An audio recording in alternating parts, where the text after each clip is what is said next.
fear looks like panic, trembling hands, running away from danger. But the Bible shows something very different. Some of the most fearful people in Scripture never looked afraid at all. They looked busy, they looked responsible, they looked prepared. Some even looked spiritual. Because fear rarely introduces itself as fear. It disguises itself as wisdom, as caution, as careful planning. And that's what makes it dangerous. Many believers live under its influence for years without realizing it. Think about the conversations you've been avoiding, the opportunities you've postponed, the calling you've been waiting to pursue. What if it's not timing? What if it's fear? Because fear doesn't always stop you. Sometimes it guides you. It influences your decisions. It shapes your relationships. It even affects your faith. And the most dangerous fear is the one you've learned to call normal. Today, we're uncovering 5 silent signs that fear may already be controlling your life. Not loudly, but quietly, because the first step to freedom is recognizing where fear has been hiding. Scripture doesn't shame us for struggling with fear. Instead, it reveals it so we can overcome it. 2 Timothy 1:7 says, "For God has not given us a spirit of fear, but of power, and of love, and of a sound mind." Today on Eternal Echoes, we'll expose fear's hidden tactics and discover what real faith looks like when fear is no longer in control. The first sign is an intense need to control everything. You constantly need answers. You struggle when plans change. You become anxious whenever life feels uncertain. And here's the deceptive part. Our culture praises this behavior. We call it responsibility. We call it preparation. We call it being organized. But there is a difference between wisdom and control. Throughout Scripture, faith and control often move in opposite directions. When God called Abraham, He didn't hand him a detailed roadmap. He didn't explain every obstacle. He didn't reveal every destination. He simply said, "Go to the land I will show you." Notice what God didn't say. He didn't say, "First, let me explain everything." He said, "Trust me enough to take the next step." Fear says, "Show me everything first. Give me certainty. Let me see the ending before I begin." Faith says, "I don't need all the answers if God is leading." The good news? God has never required perfect understanding before obedience, only trust. If you find yourself unable to move forward until every detail is settled, ask yourself honestly, is this wisdom, or is this fear trying to feel safe? The second sign is avoidance. God places something on your heart, a difficult conversation, a calling, a step of obedience. And you don't reject it. You simply delay it. You tell yourself you'll do it later, when you're more prepared, more confident, more qualified, but later becomes months. Months become years. And what God asked you to do remains undone. Moses gives us one of the clearest examples. God appeared to him through a burning bush and called him to confront Pharaoh. Moses responded with excuses. "Who am I?" What if they don't believe me? "I'm not a good speaker." Every excuse sounded reasonable. But underneath every excuse was fear. And fear often sounds reasonable. It rarely says, "I'm afraid." Instead, it says, "I'm not ready yet. Maybe someone else should do it. The timing isn't right."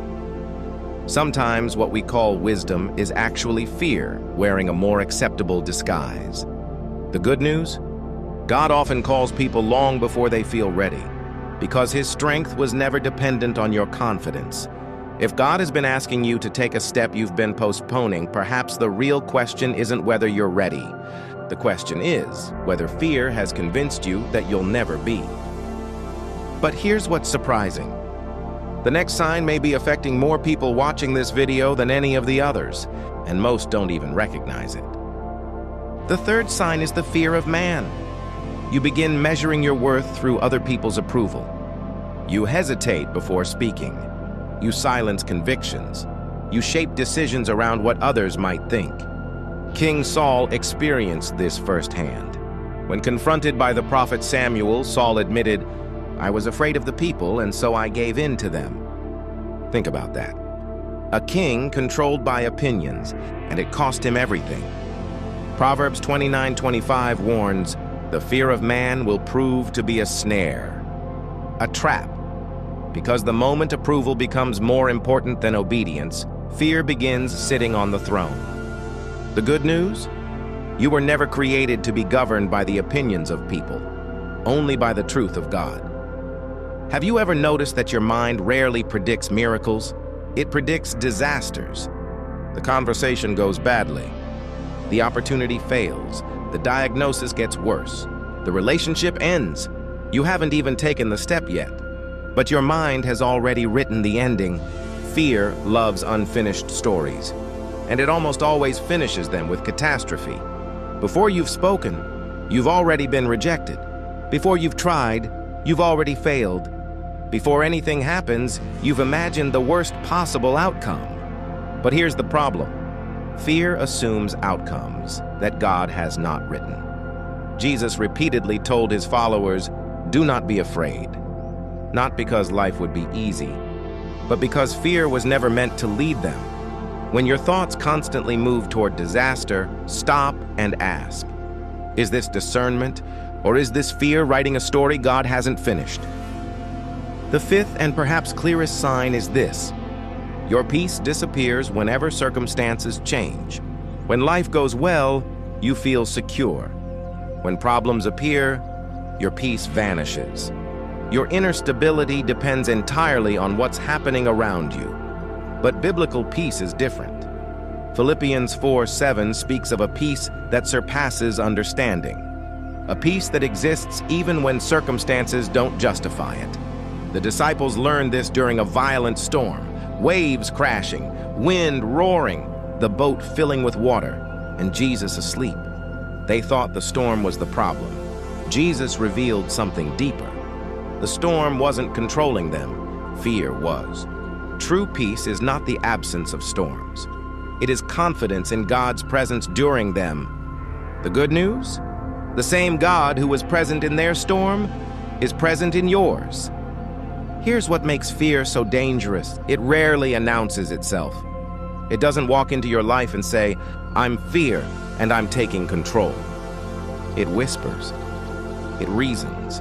It hides inside thought patterns you've repeated for so long they feel normal. Maybe fear has been sitting in the driver's seat for years. Maybe you've called it caution. Maybe you've called it preparation. Maybe you've called it being realistic. But if fear is making your decisions, then fear is shaping your future.